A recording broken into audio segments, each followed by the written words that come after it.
Hello everyone, and welcome back to SimpleSpeak English. My name is Mark, and wherever you are listening from today, maybe you are at home, maybe you are on a bus, maybe you are walking in the park, or maybe you are just relaxing with a cup of tea, we are very happy that you are here with us. Hi everyone, I'm Lily, and thank you so much for joining us again. If this is your first time listening to SimpleSpeak English, welcome. We are so glad you found us. And if you come back every week to practice English with us, thank you, really, because learning a language takes time and patience, and we are proud of you for not giving up. Yes, and as always, this is not a classroom. This is just a relaxed conversation between friends. And while you listen, your English improves naturally, little by little, without stress and without pressure. So, Mark, before we start our main topic, I want to ask you a simple question. Look around you right now. Where are you? Are you at home? Are you in your bedroom? Are you sitting on your sofa? That's a good question, Lily. And if you are at home right now, maybe today's topic will feel very personal and very comfortable for you. Yes, because today we are going to talk about something very simple but very important in daily life English. Today's topic is how to describe your home in English. This is a very common topic in real conversations. When you meet someone new, they might ask, "Where do you live?" Or, "What is your home like?" And sometimes people feel nervous because they don't know how to describe their home in English. But don't worry. Today we are going to talk slowly, clearly, and naturally, like real friends, and we will share personal stories too, so you can learn useful sentences that you can really use in your life. So, Lily, let me ask you first, where do you live? I live in a small apartment in the city. It's not very big, but it feels cozy and warm, and that is very important to me. What about you, Mark? I live in a house outside the city, in a quiet neighborhood. It's a little far from downtown, but I like the calm atmosphere, and I enjoy having more space. Oh, that sounds nice. So let's start simple. If someone asks, "What is your home like?" you can begin with something easy, like, "I live in an apartment," or "I live in a house," or "I live in a small studio." Yes, and then you can add one or two adjectives. For example, "It's small but comfortable," or "It's big and bright," or "It's old but beautiful." I like that. Small but comfortable. That sounds very natural. Many people think their home is not perfect, but you don't need a perfect home to describe it in a nice way. Exactly. You can say, "My apartment is small, but it has everything I need." And that sounds positive and honest. So, Mark, how many rooms are in your house? My house has 3 bedrooms, 1 living room, a kitchen, and 2 bathrooms. It also has a small garden in the back. Oh, a garden. I'm a little jealous. It's not a very big garden, but I like to sit there in the morning with my coffee. It's quiet, and I can hear birds sometimes. That sounds peaceful. So, listeners, if you want to describe the rooms in your home, you can say, "My home has," and then list the rooms. For example, "My home has 2 bedrooms and 1 living room." Yes, and if you don't know the exact number, you can say, "It has a couple of bedrooms," or "It has a small kitchen and a cozy living room." Now let's talk about the living room, because that is usually the heart of the home. Mark, what is your living room like?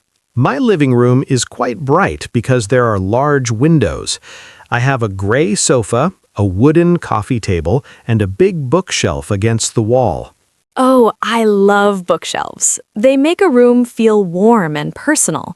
In my living room, I have a small blue sofa, a soft carpet, and many plants. I really like plants because they make the space feel alive. That's a great word, alive.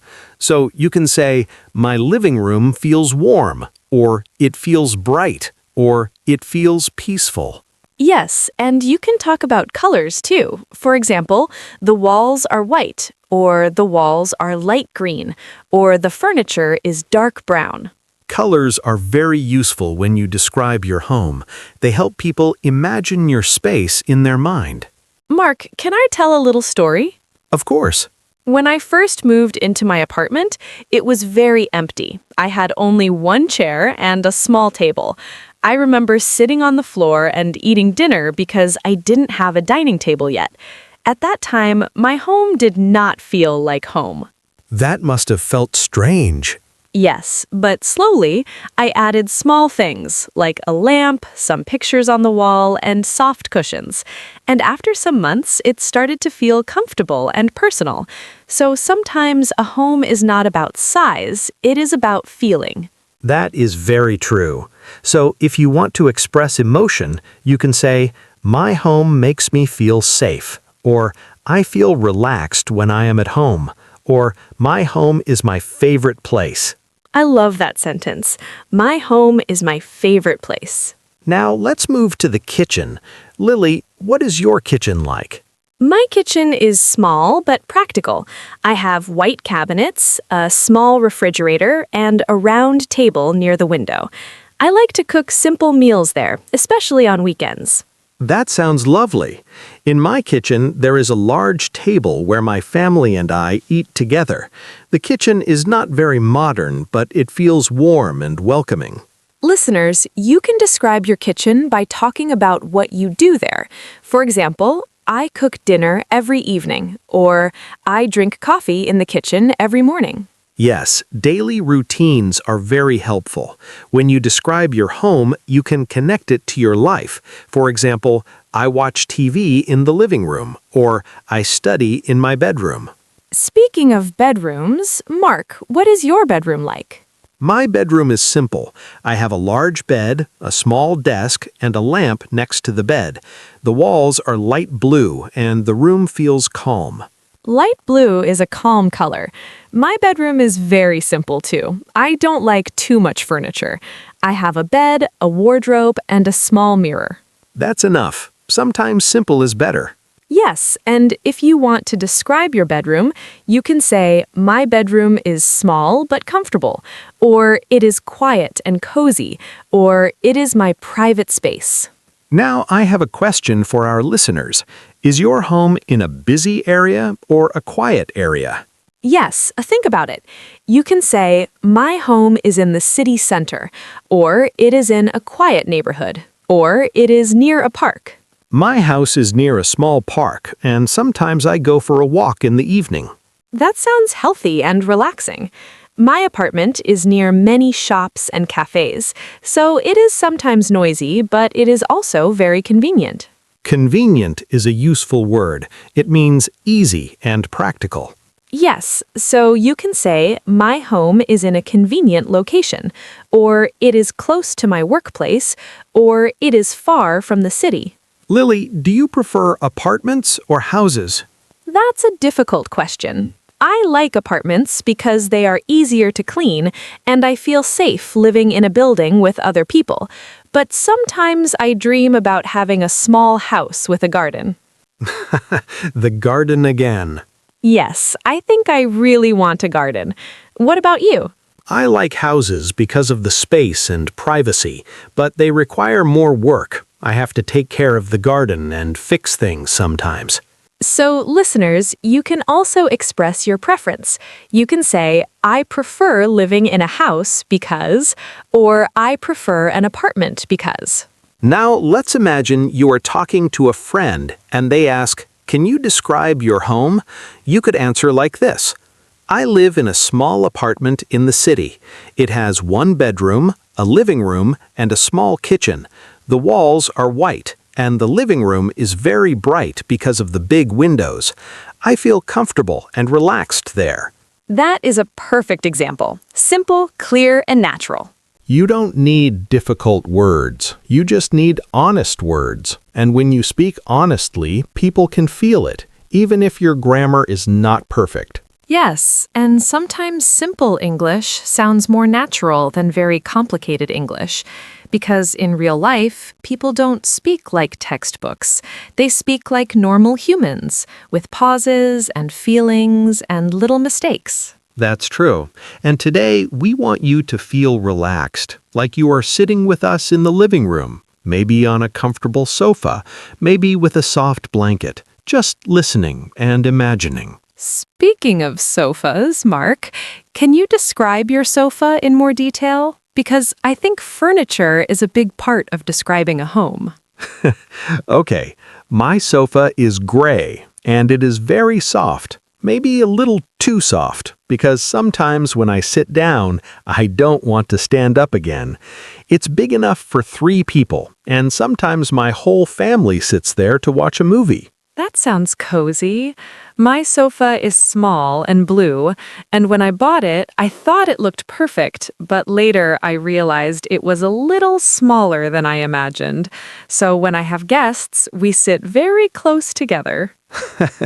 Well, that's good for friendship. Yes, very good for friendship, but sometimes not very comfortable. So, listeners, you can say, I have a big, comfortable sofa, or I have a small, colorful sofa, or even, my sofa is old but very comfortable. That's a good sentence. Old but comfortable. Many things in our home are like that. Yes, for example, I have an old wooden table in my kitchen. It has small scratches and marks on it, and at first I wanted to change it, but now I like it because it has character, and it reminds me of many dinners and conversations. That's beautiful. So when you describe your home, you can also talk about memories. You can say, this table reminds me of my childhood, or this chair belonged to my grandmother. Oh, that's emotional. My grandmother had a small house in the countryside, and it was very simple, but every summer we visited her, and I remember the smell of fresh bread in her kitchen and the sound of the old clock on the wall. That sounds very warm and peaceful. Yes, and that house was not modern, and it was not big, but it felt full of love. So you see, describing your home is not only about walls and furniture, it is also about feelings and memories and small details. Mark, what is something funny that happened in your home? Oh, many things. One time I tried to fix a small problem in the bathroom, and I thought, this will be easy, but somehow I made it worse, and water started going everywhere. Oh no!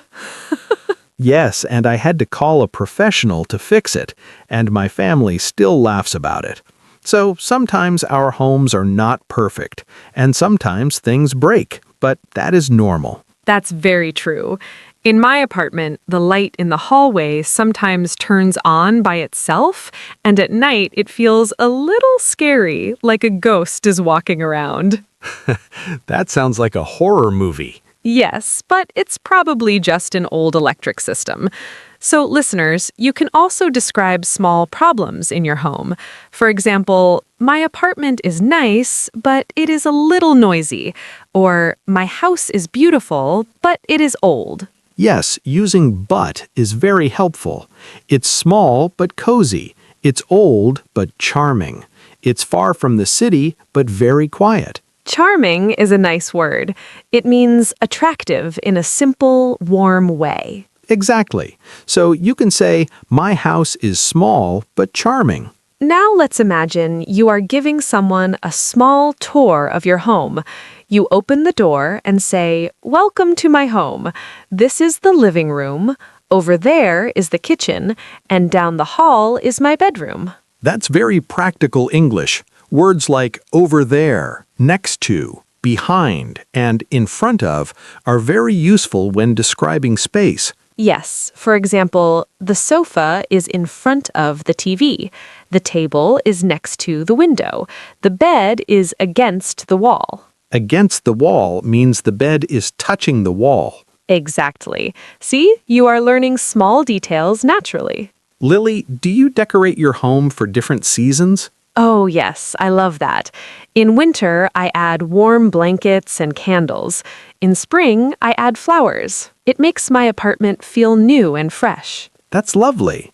In my house, we decorate for holidays. We put lights in the living room and sometimes in the garden. Decorations are another way to describe your home. You can say, I have pictures on the walls, or I have many plants, or I have colorful cushions. Now I want to ask our listeners something important. When you think about your home, what is the first word that comes to your mind? Is it quiet, busy, comfortable, small, bright? Take a moment and think about it. Maybe say it out loud right now. And if you want to practice more, you can say a full sentence, like, my home is small but very comfortable, or my home is simple but it makes me feel safe. Mark, do you remember your first home when you moved out alone? Yes, I remember it very clearly. It was a tiny apartment, and the kitchen was so small that I could touch both walls at the same time. That is very small. Yes, but I was very proud because it was my first independent home. I bought cheap furniture and nothing matched, but it was mine. That's a beautiful feeling. Sometimes the first home is not perfect, but it teaches you responsibility and independence. Exactly. So, listeners, you can also talk about your past homes. You can say, when I was a child, I lived in a big house. Or, before this apartment, I lived with my parents. Talking about the past is very common in conversations.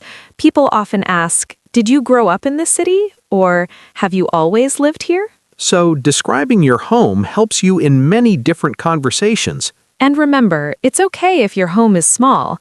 Many people around the world live in small spaces.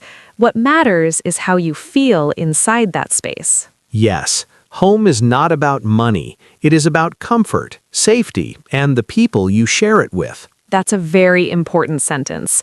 Maybe write it down. Yes, maybe pause and write it down. Before we finish, I want to challenge our listeners. After this episode, take 1 minute and record yourself describing your home in English. Just 1 minute. Speak slowly and naturally. You can start like this. Hi, my name is, and today I want to describe my home.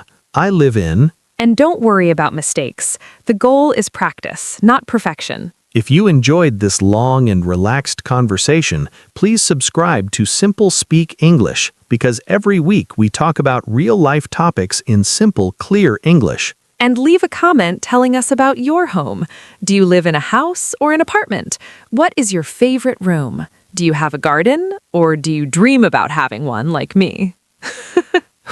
Yes, Lily and her garden dream. One day, Mark. One day. Thank you for spending this time with us. We hope you feel more confident now when someone asks you, what is your home like? Remember, simple words are powerful words. See you next time. Bye, everyone, and enjoy your home today, even the small and imperfect parts, because those small parts are part of your story.